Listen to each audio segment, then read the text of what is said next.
ओम श्री सद्गुरु परमात्मने नमः। आत्म स्वभाव का अवलंबन करके एक रूप की स्थिति निर्माण हेतु अनुकूल विवेक वैराग्य आदि साधनों का अभ्यास ही आत्मरूप परमेश्वर की सर्वश्रेष्ठ पूजा है। महाराज वशिष्ठ जी का कथन।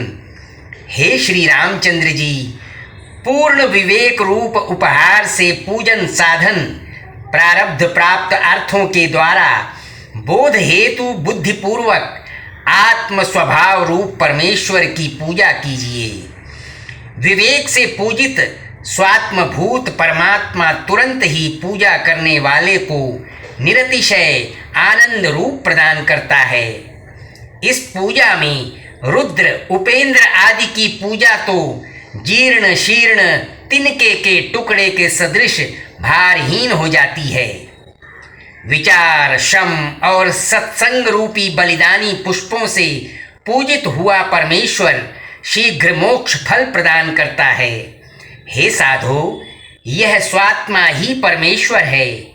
मात्र यथार्थ अवलोकन रूप एकमात्र पूजन सामग्री से जिसकी पूजा की गई हो, ऐसा सर्वोत्तम फल प्रदान करने वाला यह ईश्वर रूप आत्मा जहाँ उपस्थित हो, वहाँ भला ऐसा कौन मूर्ख होगा जो किसी अन्य का अर्थात अनात्मभूत तटस्थ ईश्वर का आश्रय करेगा।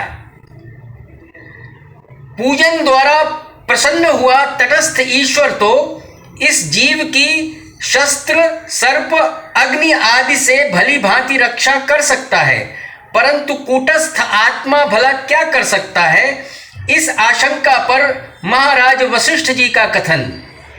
हे श्री रामचंद्र जी, सत्संग शम संतोष और विवेक द्वारा जिस भक्त ने आत्मा की पूर्ण रीति से पूजा की है, ऐसे भक्त के हेतु शस्त्र सर्प अग्नि यह सर्व शीर्ण अर्थात सिरस के पुष्प से निर्मित हो जाते हैं।